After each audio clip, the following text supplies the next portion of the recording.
Ethical beliefs about statements of value are not accessible by the scientific method. You can't show by science whether the Nazi scientists in the camps did anything evil as opposed to the scientists in Western democracies.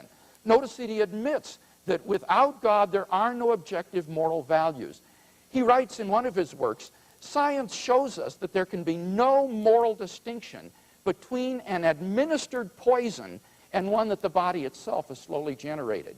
Do you understand what he's saying? There's no moral distinction between poisoning someone deliberately and that person dying of natural causes.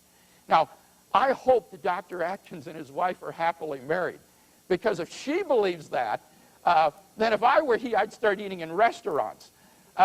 I think that on a serious note, it's evident that there is a moral distinction between deliberate murder and just dying a natural death. I don't remember writing that. I have did he it in my misrepresent you? briefcase. Did Dr. Craig misrepresent you when he said that in your treatment of poison, you don't distinguish the administration of poison from simply the event of the end of life?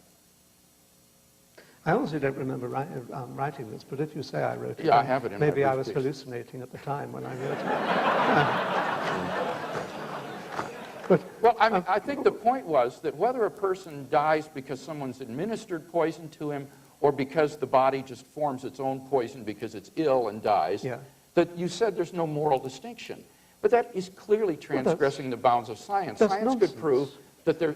But those are your words. Well, so you say, but I think they're nonsense now. Oh, well, all right. I do too. If it's what I wrote, then I think it's nonsense. All right. They're obviously taken out of context. Have we concluded that one? I guess.